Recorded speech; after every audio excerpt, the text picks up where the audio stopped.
Well, in some breaking news just coming in from Afghanistan, where we believe that at least 15 people have been injured after a powerful explosion rocked Kabul. Now, the visuals on your screens are from the blast site where smoke can be seen billowing from the downtown area near the U.S. Embassy. And in fact, the explosion occurred earlier this morning when the streets were packed with morning commuters, and the police officials are at the scene of the blast now. There have been no reports of any casualties so far. We are awaiting more details into what exactly happened, but as you can imagine, this is a high security zone. It obviously is a diplomatic enclave that houses all the embassies there in Kabul, and this happened very close to the U.S. Embassy. We believe that 15 people are already injured in this blast, and the first visuals of Kabul indicating smoke billowing from one of those areas close to the U.S. Embassy. This is a hugely fortified area which houses all the diplomatic enclaves of all the most important countries there in Afghanistan.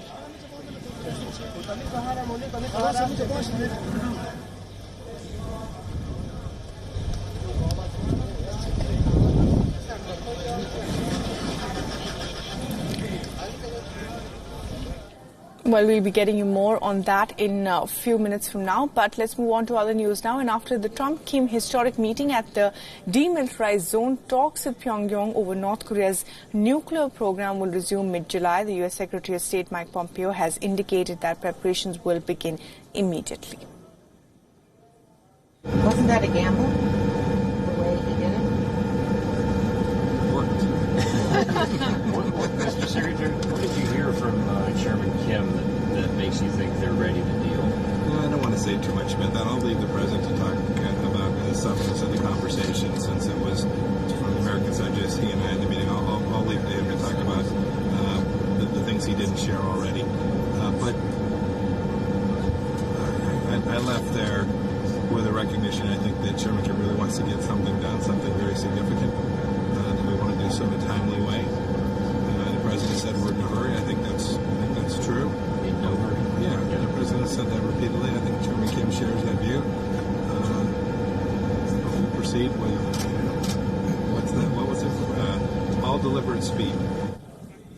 The U.S. President Donald Trump became the first sitting U.S. president to set foot in North Korea on Sunday when he met Kim Jong-un in the demilitarized zone.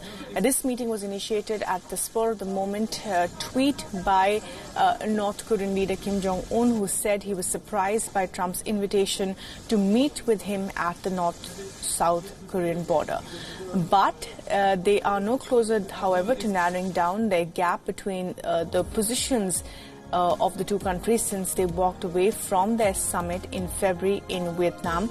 The second summit in Hanoi broke down after the two sides failed to narrow differences. The U.S. demands that North Korea should give up its nuclear weapons. On the other hand, North Korea demands sanctions relief. In the meanwhile, Prime Minister Shinzo Abe has said that Japan will continue to support the United States and North Korea's process. He wished for talks between Donald Trump and Kim Jong-un to result in positive developments.